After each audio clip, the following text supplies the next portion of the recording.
John Podesta, blood-sucking, hair-eating, devil-worshipping cult set Twitter ablaze with his satanic imagery. WikiLeaks Podesta email ID 15893. I'm not going to look up other instances. There's probably recopies of it. Here we go. Request. Respectfully given, with a little threatening language in it. Since WAPTEK, you know everything. Did they have lovely spirit cooking at the dinner party where Podesta put those children in a hot tub because he's a pervert and blah, blah, blah. This is implied from the other video. I'm just reading into it to make it more entertaining. Can you explain all the pictures in John Podesta's house? No one could ever do that. He's a haughty, I'm collecting art because I'm interesting. Or was it really John Podesta? Are you getting your Podesta filing, you Podesta files out there, are you getting your Podestas correct? Just checking. You don't cite any sources ever. And if you do, the site changes its source and its content. Well, we had these knocked down, so we'll put up some more. We'll just keep gish galloping. It's panicky. And next, all the pictures at James Elefante's Twitter account. Yeah, I did actually did that. Someone said they got them from there and didn't bother archiving it when it would contain. Right-click the Twitter account, paste to archive.is. Anybody who doesn't do that isn't trying to prove that they're really telling you the truth. And then, of course, do you do, basically, I'll leave the what it said below, but do you do bad things to little girls? Only when they're 40 and really hot. And only if they pay me, because I get paid to do the wild thing. So anyway, no, I don't do anything to little children. And this is a not-so-veiled threat to say that someone's going to put up a bunch of hit pieces in YouTube accounts accusing me of being a pervert. Like that hasn't happened already. Let me tell you, here's a little news, sunshine. When you do that, the videos get about 300 views and then stop. Nobody bothers me about them until they tell me, hey, somebody's talking crap about you and I don't like it. And I tell them, just ignore them. If you want to create a YouTube account that's nothing but talking smack about someone, that's great. Someone will find it, especially if they pay several $1,000s to get it to the top ranking, like a certain vampire in Australia did. GeoCities vampires, they're always so typical. Anyway, let's look into this. An email allegedly sent from Podesta's brother Tony, which mentions spirit cooking, and people flip their crap on it because the words mean something. A video showed a performance by artist Marina Abramovich. I'm not going to use her name anymore. The artist, who created an art project in 1996 called Spirit Cooking. This performance she staged at a number of museums, which would have rules and health laws involved around the world in the 1990s. Painting graffiti on walls, pieces of paper, whatever, with pig's blood. People don't get metaphor very much, do they? But okay, maybe, here we go. She also made a limited edition book which contains various absurdist recipes. So this cookbook, which does reference all sorts of things that are objectionable, like semen and breast milk, also includes lines like, add a little touch of hope and a little envelope filled with all your wishes, and a jewel that's been rinsed twice. This is not what I would refer to as a cookbook to invoke the demons. And those of you out there reading a lot of perversion into this, I'll be getting to you in a minute.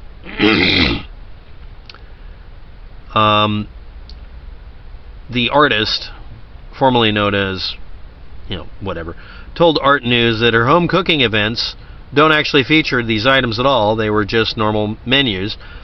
There was no blood or anything else. We just call things funny names, that's all. And she called these events spirit cooking because Marina Abramovich is an obnoxious moron. If you're watching and if you care, if any of you ever want to be an artist and do anything challenging or hard to understand on purpose, like Michael Jackson getting up on top of a car and beating the crap out of it for some blasted reason in the middle of a song. You have to put up with not being understood completely, and if you deliberately go out of your way to make something shocking so you can get in the news, you will get in the news for the wrong reasons, and it will happen years later.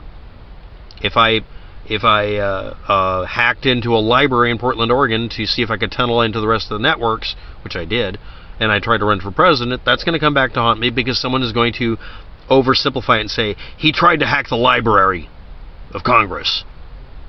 Or some other variation when I didn't. Okay, people are going to lie about you. But if you're going to name your events years later, spirit cooking, literally years later, I mean, my God, years later, don't get upset when someone looks up spirit cooking and sees that that it had these words in it. And don't be upset when people say, well, this is an outrageous accusation. No, it's not. You're deliberately invoking the imagery. The rest, I mean, most of the book had none of this kind of stuff in it. And as for the pig's blood, I mean, seriously. Really? You guys are special. So here we go.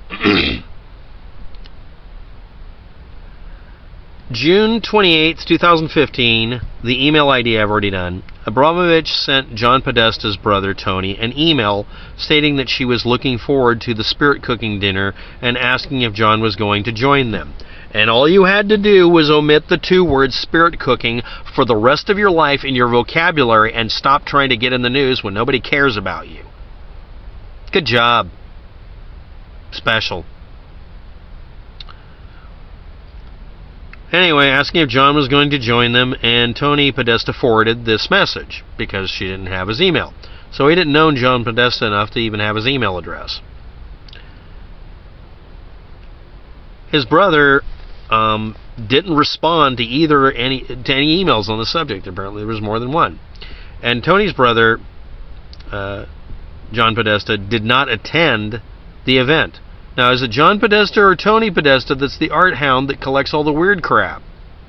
And why would somebody who collects weird crap not go to something called spirit cooking involving this? John Podesta didn't go to the event. That's like saying, oh, it's very important that I have that handkerchief, when he actually said, I don't care, you can throw it away, I don't care about it. It's not relevant.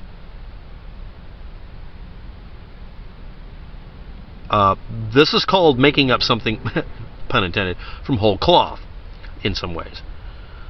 He didn't go there. And Hillary Clinton wasn't even involved in the email exchange, so people are just throwing her name in for search engine value. And again, was the artwork on John Podesta or Tony Podesta's house? Who's the one collecting the sculptures? Who's collecting the artwork? It could be either of them, but you have to give an assertion like that with something to back it up. Or you can just have me go look it up for you because you're too damn lazy.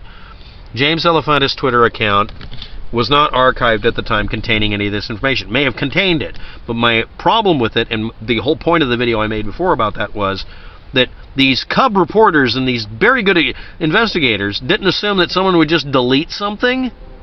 You really think that's real? Okay, well, where it was posted originally, Reddit, under the Pizzagate thread, or threat, they had tons of archives of everything else, but they wouldn't archive the Twitter account because they didn't want to have a copy of it, because it didn't contain any garbage. They archived part of it. They archived the part and they realized there's nothing in here incriminating, and they stopped when it had like 700 images or something. And as I pointed out, its original name was a different name, and it may not have actually been the person you think it was. Because it may not have been. Because it might not have been. I mean, it could have been. You'd have to find some positive proof that it was belonging to that person. Elefantis. And no, Elefantis is not short for infant. Next.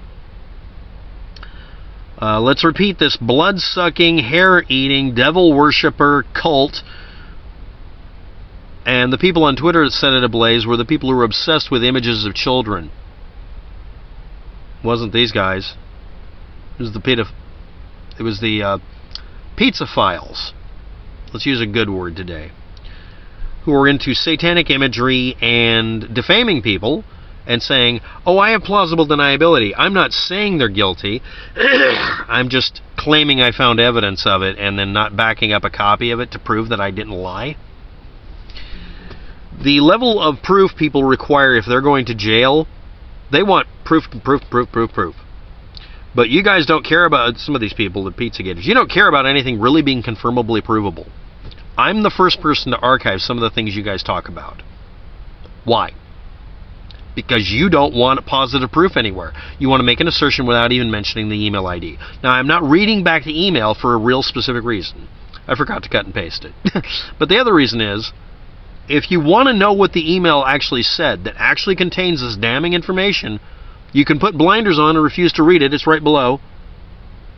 It's right there. Read the damn thing and tell me all about it.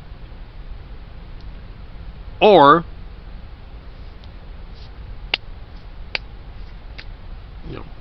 do what everybody else does and just ignore the damn links below and tell me that you're going to start accusing me of stuff I've never done just to try to run me off because I'm having an effect. Anybody who's a decent speaker or researcher on the subject is going to get attacked. I get death threats on a damn daily basis. I don't care. Whoop-de-doo. You can't reach the net and get to me. In fact, even if you see me during the day, you don't know where I sleep. I make sure of that because I'm camping where I'm not supposed to be, so I'm not visible. So, thanks for watching. Have a good day. Good luck with that, and nice try.